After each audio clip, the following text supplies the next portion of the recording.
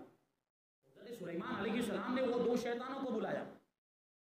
جو خبیث جنات تھے ان کو بلایا اور ان کو سزا دینے کا ارادہ فرمایا، ارشاد فرمایا کہ میں نے تم کو جو کام سونپا تھا، جس کام کا میں نے تمہیں حکم دیا تھا، وہ کام تم نے کیا کیوں نہیں؟ کیا حکم دیا تھا حضرت سلیمان علیہ السلام نے کہ یہ جب اس کے بچوں کو پکڑنے کے لیے تو کیا کرنا ہے، اس کے 2 ٹکڑے کر دینا، تم نے کیے کیوں نہیں کیے؟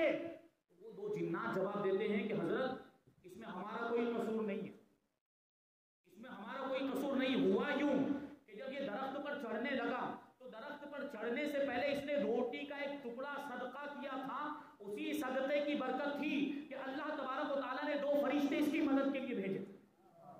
اللہ تبارک و تعالیٰ نے 2 فرشتے بھیجے اور ان دونوں فرشتوں میں سے ہر ایک نے ہم میں سے ہر ایک کو پکڑ لیا، دونوں جناتوں میں سے ہر ایک کو پکڑ لیا، اور ایک فرشتے نے ہم میں سے ایک کو مشرق میں لے جا کر پھینک دیا اور دوسرے کو مغرب میں لے جا کر پھینک دیا۔ اس طریقے سے اس شخص کی ان دونوں فرشتوں نے حفاظت کی اور اس کو ہم سے بچا لیا اور ہم اس کو کوئی نقصان نہیں پہنچا پائے۔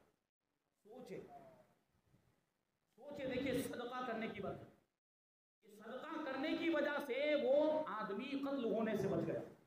اس کی جان کی حفاظت ہو گئی، کیونکہ صدقے کی برکتیں ہیں۔ صدقہ کرتے رہنا چاہیے، خیرات کرتے رہنا چاہیے، اپنی طاقت اور استطاعت کے مطابق جتنا بھی آپ کر سکتے ہو، اور اللہ کی راہ میں دیں،